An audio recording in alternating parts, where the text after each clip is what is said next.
ધારી તાલુકાના ચલાલા ખાતે આવેલા ગાયત્રી સંસ્કાર ધામમાં 7 દિવસીય બેઝિક તાલીમ શિબિરનું સફળ આયોજન કરવામાં આવ્યું હતું। આ શિબિરમાં અમરેલી જિલ્લાના વિવિધ શાળાઓના શિક્ષકો ઉત્સાહભેર જોડાયા હતા। આ તાલીમનો મુખ્ય હેતુ વિદ્યાર્થીઓમાં ભારત સ્કાઉટ એન્ડ ગાઈડ પ્રત્યે રસ જગાવી તેમને દેશ સેવા માટે પ્રેરિત કરવાનો અને સમાજ સેવાની ભાવના વિકસાવવાનો હતો। તાલીમ દરમિયાન શિસ્ત, નેતૃત્વ, સહકાર તેમજ સેવાકીય પ્રવૃત્તિઓ અંગે વિશેષ માર્ગદર્શન આપવામાં આવ્યું હતું। શિબિરની સમગ્ર વ્યવસ્થા ભારતભૂષણ મહેશભાઈ મહેતા તેમજ શીતલબેન દ્વારા સુચારુ રીતે સંભાળવામાં આવી હતી। આ કાર્યક્રમ ગાયત્રી સંસ્કાર ધામના વડા પૂજ્ય ડોક્ટર રતિદાદાના સાનિધ્યમાં યોજાયો હતો। આ પ્રસંગે રાજ્ય training commissioner Niruben Jadav, assistant trainer Rekhaben Jadav અને સૌરાષ્ટ્ર ઝોનના વડા સિદ્ધપુરા સાહેબ તેમજ દીપાબેન ગોહિલ સહિતના મહાનુભાવો ઉપસ્થિત રહી માર્ગદર્શન આપ્યું હતું।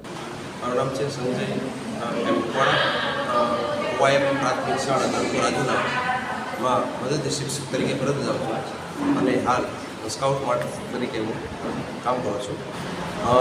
Gujarat state Bharat scout guide સંઘ અને અમરેલી જિલ્લા ભારત સ્કાઉટ સંઘ ઉપક્રમે આજરોજ તારીખ 27/4/2026થી તારીખ 3/5/2026 સુધી આ એવી પવિત્ર ભૂમિ કે જે શ્રી ગાયત્રી સંસ્કાર વિદ્યાલય ચલાળા મુકામે આ સ્કાઉટ માસ્ટર અને ગાઈડ કેપ્ટનની આ 7 દિવસનું બેઝિક કોર્સનું તાલીમ કાર્યક્રમનું આયોજન કરવામાં આવેલ છે।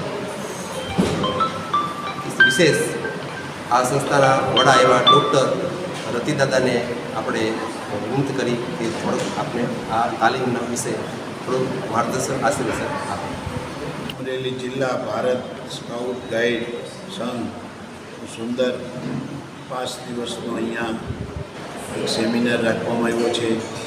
તો આ દેશ માટે ખૂબ સારી પ્રવૃત્તિ કરે, બધા સુખી રહે, ખુશ રહે અને આ દેશને સારા સારા વિચારો આપે એવી માંગ આવી પ્રાર્થના।